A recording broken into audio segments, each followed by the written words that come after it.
കുട്ടികളെ, നമുക്കിന്ന് ജയവിജയന്മാരെക്കുറിച്ച് കേൾക്കാം. നിങ്ങൾ ഇതിനു മുമ്പ് കേട്ടിട്ടുണ്ടോ ജയനും വിജയനും? ഭാഗവതത്തിലെ ജയനും വിജയനും അവരാരാന്ന് വെച്ചാൽ വിഷ്ണു ഭഗവാൻ. അദ്ദേഹം ഇരിക്കുന്ന സ്ഥലം ഏതാണ്? വൈകുണ്ഠം. ആ വൈകുണ്ഠത്തിലെ ദ്വാരപാലകന്മാരാണ് സഹോദരന്മാരായ ജയനും വിജയനും. അവരെ ജയവിജയന്മാരെന്നാണ് പറയുക. അപ്പോൾ ഒരു ദിവസം സനകാദി മുനികൾ, വളരെ ശ്രേഷ്ഠരായ ആദി സൃഷ്ടികളാണ്, അതേ ബ്രഹ്മാവിൻ്റെ മാനസപുത്രരാണ്. അപ്പോൾ അവർ എവിടെയും അവർക്ക് പ്രവേശിക്കുവാൻ സ്വാതന്ത്ര്യമുണ്ട്. ഭഗവാനെ അവർക്ക് വേണ്ട സമയത്ത് കണ്ട് വന്ദിച്ച് അനുഗ്രഹം വാങ്ങിക്കാനുള്ള സ്വാതന്ത്ര്യം അവർക്ക് എപ്പോഴും ഉണ്ടായിരുന്നു. അത്രയും ശ്രേഷ്ഠരാണ് അവർ. അപ്പോൾ ഒരു ദിവസം ഈ സനകാദി മുനികൾ വിഷ്ണു ഭഗവാനെ കണ്ട് വന്ദിക്കുവാനായി വൈകുണ്ഠത്തിൽ വന്നു. ആ സമയത്ത് ഭഗവാൻ പള്ളിക്കുറിപ്പ് കൊള്ളുകയായിരുന്നു. എന്ന് വെച്ചാൽ എന്താ? ഉറങ്ങുകയായിരുന്നു. അനന്തശയന മണിയറ വാതിലിൽ അവർ അങ്ങനെ വന്നപ്പോൾ അവിടെ കാവിൽ നിന്നിരുന്നത് പറഞ്ഞല്ലോ ജയവിജയന്മാരാണ്. ആ മുനികളെ സന്നിധാനത്തിലേക്ക് കടത്തിവിട്ടില്ല. കാരണം എന്താണ്? ഭഗവാൻ ഉറങ്ങുകയാണ്, ശല്യപ്പെടുത്തണ്ട എന്ന് കരുതി തന്നെ ആയിരിക്കണം. ഉടനെ തന്നെ ആ ഋഷീശ്വരന്മാർക്ക് ദേഷ്യം വന്നു. അവരുടെ കോപത്തിൽ അവർ ശപിച്ചു. എന്താ ശപിച്ചത്? ജയവിജയന്മാരെയാണ് ശപിച്ചത്. എന്താ ശപിച്ചത്? വൈകുണ്ഠത്തിൽ ഭക്തന്മാരുടെ പ്രവേശനത്തെ തടസ്സപ്പെടുത്തിയ നിങ്ങൾ അസുരന്മാരായി ഭവിക്കട്ടെ എന്ന്. അവരിപ്പോൾ ദേവന്മാരാണ്, അസുരന്മാരായി ഭവിക്കട്ടെ എന്നാണ് ശപിച്ചത്. അത് കേട്ട് ആകെ വിഷമായി ജയവിജയന്മാർക്ക്. അവരെ ഭഗവാനോട്, മഹാവിഷ്ണുവിനോട് പറഞ്ഞു, അറിവില്ലാതെ ഞങ്ങൾ ചെയ്തു പോയ അപരാധമാണ്, ക്ഷമിച്ച് ശാപമോക്ഷം അരുളണം.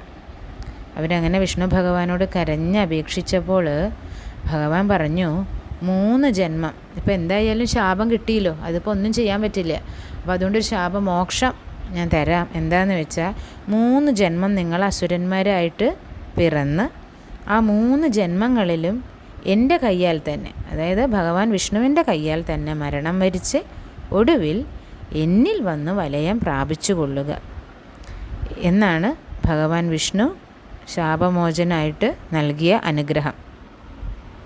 അതനുസരിച്ച് ആ ജയവിജയന്മാർ ആസുരഭാവത്തിൽ വന്ന് ഭൂമിയിൽ പിറക്കുന്നുണ്ട്. അപ്പോൾ ഇത് നിങ്ങളറിയാൻ വേണ്ടിയിട്ട് ഒരു പൂർവ്വകഥ എന്ന രീതിയിൽ ഞാൻ പറയുകയാണ്. ഇതിന് ശേഷം അവർ എപ്പോഴൊക്കെ ആരുടെ പുത്രരായി ഏത് സമയത്ത് ഭൂമിയിൽ ജനിച്ചു, അവരാരാണ് വധിച്ചത്, എങ്ങനെയാണ് വധിച്ചത്, അവരെന്താണ് ചെയ്തത് എന്നൊക്കെ പിന്നീട് വരും. അപ്പം നിങ്ങളിത് മനസ്സിൽ വെക്കണം. ഇനി നമുക്ക് പരീക്ഷിത്ത് മഹാരാജാവിലേക്ക് പോവാം. അദ്ദേഹമാണല്ലോ ശ്രീശുകനോട് ഇങ്ങനെ ഓരോ കാര്യങ്ങൾ ചോദിക്കും. ശ്രീശുകൻ ഭാഗവതം വായിച്ച് അല്ലെങ്കിൽ പറഞ്ഞു കൊടുക്കുകയാണ്. അപ്പോൾ ഒരു ദിവസം പരീക്ഷിത്ത് രാജാവ് ശ്രീശുകനോട് ചോദിച്ചത് എന്താണ്? ഹിരണ്യാക്ഷൻ എന്ന അസുരനെ കുറിച്ചിട്ട് ചോദിച്ചു. ആ അസുരൻ ഭൂമിയെയും കൊണ്ട് പാതാളത്തിൽ ഒളിച്ചു എന്നും വിഷ്ണു ഭഗവാൻ വരാഹായി അവതരിച്ച് ഭൂമിയെ വീണ്ടെടുത്തു, ഹിരണ്യാക്ഷനെ കൊന്നു എന്നൊക്കെ കേട്ടിട്ടുണ്ടല്ലോ. അപ്പോൾ അതിനെക്കുറിച്ച് പറയാൻ പരീക്ഷിത്ത് മഹാരാജാവ് ശ്രീശുകനോട് പറഞ്ഞപ്പോൾ ശ്രീശുകൻ ഒരു കഥ പറഞ്ഞു. എന്താ കഥ? ഈ സന്ധ്യാസമയത്ത് കുഞ്ഞുങ്ങൾ ഉണ്ടാവുക, സൃഷ്ടിക്കപ്പെടുക, അതത്ര നല്ലതല്ല എന്നാണ് പറയുക. സന്ധ്യാ നേരം നിങ്ങൾ അമ്മയുടെ ഉദരത്തിൽ നിന്ന് ജനിക്കുന്ന കാര്യമല്ല ഇവിടെ പറയുന്നത്. ആ കുഞ്ഞ് അമ്മയുടെ ഉദരത്തിൽ ഉണ്ടാക്കപ്പെടുക, സൃഷ്ടിക്കപ്പെടുക, അതിനെക്കുറിച്ചാണ് പറയുക. അപ്പോൾ അതത്ര നല്ലതല്ല. സന്ധ്യാസമയങ്ങൾ എന്തിനാണ് ഉത്തമം? ഭഗവത് ചിന്തയ്ക്കും ധ്യാനത്തിനുമാണ് ഉത്തമം. അപ്പോൾ ആ സമയത്ത് നമ്മൾ വേറെ ഒരു കാര്യവും ചെയ്യാൻ പാടില്ല എന്നാണ് പറയുക. അപ്പോൾ ഈ സന്ധ്യാസമയത്ത്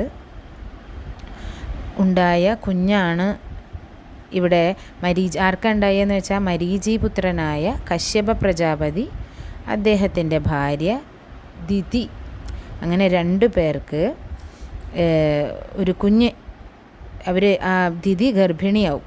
അപ്പോൾ ആ ഉദരത്തിൽ നിന്നും ഇങ്ങനെ ഭയാനകമായ തേജസ്സാണ് ഇങ്ങനെ പ്രസ്ഫുരിക്കുന്നത്.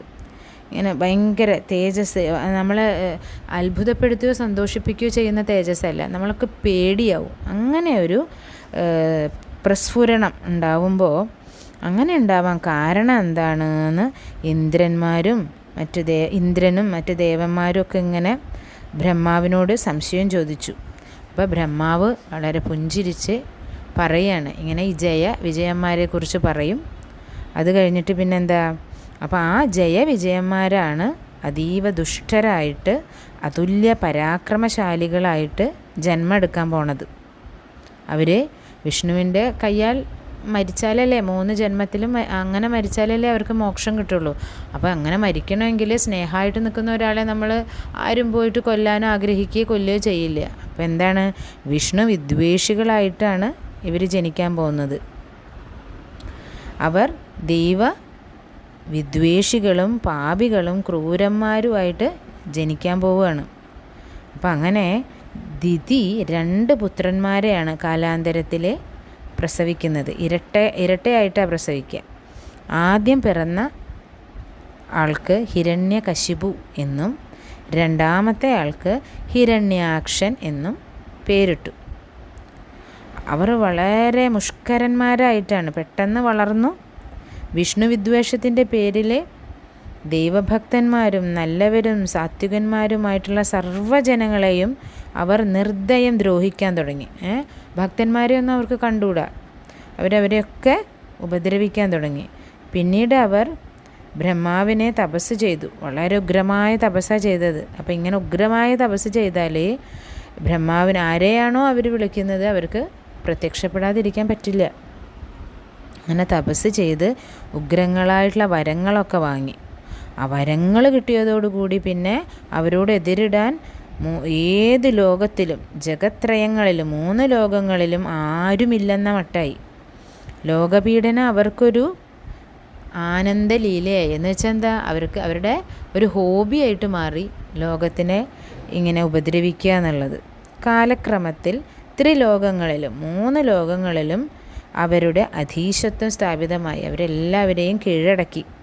ഹിരണ്യകശിപുവിൻ്റെ നാമമല്ലാതെ ത്രിമൂർത്തികളുടെയോ ഉപദേവന്മാരുടെയോ ആരുടെയെങ്കിലും പേര് ജപിച്ചു കഴിഞ്ഞാൽ എന്താ ഫലം, അവരെ കൊല്ലും. അങ്ങനെ വിളംബരം പുറപ്പെടുവിച്ചു. അതോടൊപ്പം ശുക്രമഹർഷിയെ, അതായത് അസുര ഗുരുവാണ്, ശുക്രമഹർഷിയെ തങ്ങളുടെ ഗുരുവായിട്ടും അവരെ സ്വീകരിച്ചു. അങ്ങനെ അഹങ്കാരം കൂടി വന്നു അവർക്ക്. അവരോട് എതിരിടാൻ ആരുമില്ലെന്നുള്ള അഹങ്കാരത്തോടെ അനുജനായ ഹിരണ്യാക്ഷൻ കയ്യിലൊരു കാരിരുമ്പ് ഗദ, അതായത് ഇരുമ്പിൻ്റെ ഗദയും വഹിച്ചുകൊണ്ട് അട്ടഹാസം മുഴക്കി നാനാലോകങ്ങളിലും ചുറ്റി നടന്നു. ആരും അവരോട് എതിരിടാൻ മുമ്പോട്ട് വന്നില്ല. എല്ലാവർക്കും പേടിയാണ്. എല്ലാവരും അവനെ കണ്ട് പ്രാണഭീതിയോടെ ഓടി ഒളിക്കുകയാണ് ചെയ്തത്. ഒടുവിൽ എതിരാളിയായിട്ട് ആരെയും കിട്ടാതെയായി. അപ്പോൾ ആ എതിരാളി ആരും ഇല്ലാത്തപ്പോൾ അവരെന്താ ചെയ്തത്, ഈ ഭൂമിയെ തന്നെ അവർ ചുരുട്ടിയെടുത്തു. എന്നിട്ടോ സമുദ്രത്തിലേക്ക് ചാടി. അങ്ങനെ ആഴിയിലെ വെള്ളം അവന് മുട്ടോളമേ ഉണ്ടായിരുന്നുള്ളൂ എന്നാണ് പറയണത്. എന്തിനാ അങ്ങനെ പറയണത്, അത്രയ്ക്കും ഭയങ്കരനായിരുന്നു എന്ന് വരുത്താനാണ് അങ്ങനെ പറയണത്. സാഗരത്തിൽ കിടന്ന് തുള്ളിച്ചാടി തിമിർത്ത് വിഹരിച്ചു കൊണ്ട് അങ്ങനെ ഭയങ്കര ഉയരം പോണ തിരമാലകളെ പോലും അവൻ ഗദയാൽ അടിച്ച് ധൂളി പോലെ പൊടി പോലെ പറപ്പിച്ചു. എന്നിട്ടോ തന്നോട് എതിരിടാനായിട്ട് ആരെങ്കിലും ഉണ്ടോ? ആ സമുദ്രത്തിൻ്റെ നാഥനുണ്ട്. സമുദ്രത്തിൻ്റെ ദേവനാരാ? വരുണദേവനാണ്. ആ വരുണദേവനെ യുദ്ധത്തിന് വിളിച്ചു. അങ്ങനെ വരുണദേവന് പേടിയായി. ഭയാക്രാന്തനായ വരുണദേവൻ പേടിച്ചു ഓടി പാലാഴിയിലെത്തി. എന്നിട്ട് വിഷ്ണു ഭഗവാന്റെ കാലിൽ പിടിച്ച് പറഞ്ഞു, അയ്യോ എന്നെ രക്ഷിക്കണേ. ഇങ്ങനെ ആരാ വന്നിരിക്കണത്? ഹിരണ്യാക്ഷനും ഹിരണ്യകശിപും ഒക്കെ എന്നെ ഇങ്ങനെ യുദ്ധത്തിന് വിളിച്ചുകൊണ്ടിരിക്കുകയാണ്, എനിക്ക് ഭയമാവുന്നു എന്ന് പറഞ്ഞ് മഹാവിഷ്ണുവിൻ്റെ പാദങ്ങളിൽ അഭയം തേടി. അങ്ങനെ ഈ പെട്ടെന്ന് ഈ ഭൂമി കാണാതെയായില്ലേ, ഭൂമിനെ കൊണ്ടുപോയില്ലേ. അങ്ങനെ ഭൂമി തന്നെ തിരോഭൂതമായത് കണ്ടിട്ട് എല്ലാവരും അത്ഭുതപ്പെട്ടു, ഇത് എവിടേക്കായി ഭൂമി പോയേന്ന്. അങ്ങനെ എല്ലാവരും പരാതിയും അവരുടെ അങ്ങനെ ഭയങ്കര വിഷമവും എല്ലാം ബോധിപ്പിക്കാൻ വേണ്ടിയിട്ട് ബ്രഹ്മദേവൻ അടക്കം ആരുടെ അടുത്താണ് എത്തിയത്? മഹാവിഷ്ണുവിൻ്റെ അടുത്തെത്തി. എന്നിട്ട് പറഞ്ഞു, പ്രഭു ലോകരക്ഷക, സൃഷ്ടിക്ക് ആധാരമായ ഭൂതലം നശിച്ചിരിക്കുന്നു. കശ്യപപുത്രനായ ഹിരണ്യാക്ഷൻ ഭൂമിയെയും ചുരുട്ടിയെടുത്ത് എവിടെയോ പോയി മറിഞ്ഞിരിക്കുന്നു.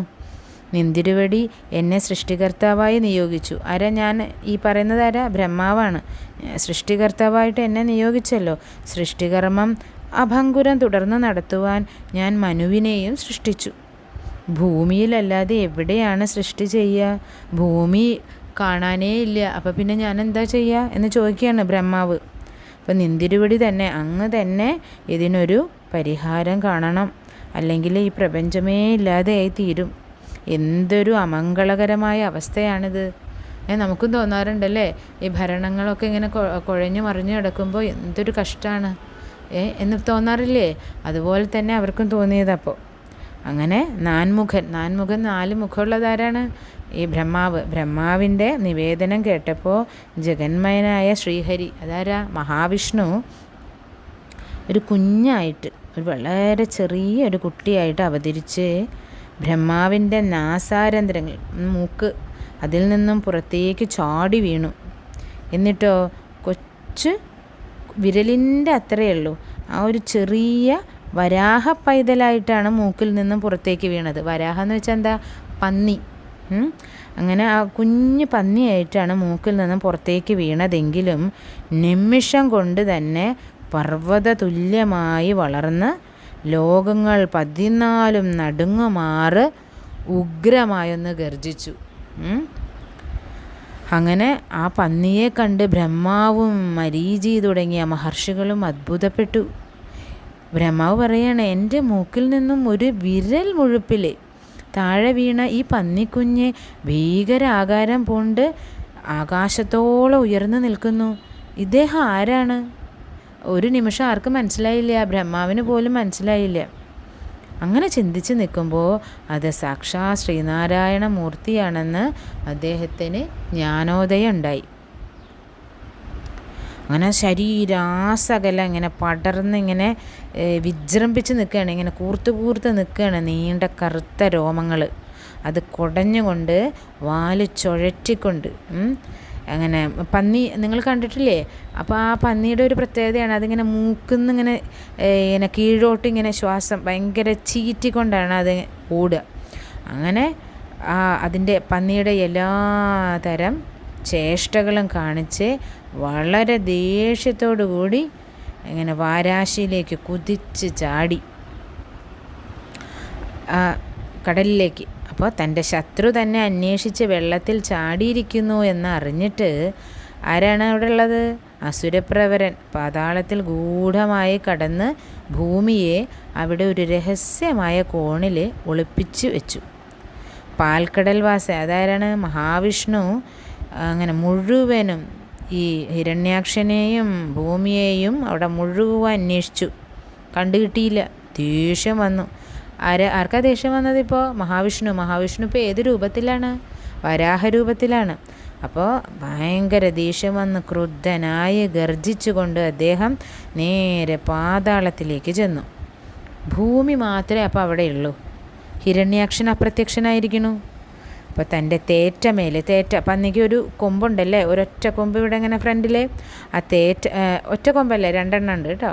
അപ്പോൾ അതിൻ്റെ മുകളിൽ തേറ്റമേലെ ക്ഷോണി, അതായത് ഭൂമിയെ പൊക്കിയെടുത്ത് കൊണ്ട് ഭഗവാൻ വരാഹ രൂപത്തിൽ തന്നെ പാതാളത്തിൽ നിന്നും ഉയർന്നു. ഒളിവിൽ നിന്നുകൊണ്ട് ഇതൊക്കെ ആര് കാണുന്നുണ്ടായിരുന്നു? ഹിരണ്യാക്ഷൻ. ഇതോ എൻ്റെ ശത്രു, ഇതൊരു കാട്ടുമൃഗമല്ലേ, ഇവനെ ഞാൻ എന്തിനാണ് പേടിക്കുന്നത്? എൻ്റെ ഗദ കൊണ്ട് ഒറ്റ അടിക്ക് ഇവനില്ല, ഇവനെ പേടിച്ച് ഞാൻ ഒളിച്ചിരുന്നല്ലോ, കഷ്ടം. അങ്ങനെയൊക്കെ ചിന്തിച്ചു ഹിരണ്യാക്ഷൻ. എന്നിട്ട് കയ്യിൽ ഗദയും പിടിച്ച് ഈ വരാഹമൂർത്തിയുടെ നേർക്ക് ഇങ്ങനെ അടുത്തു.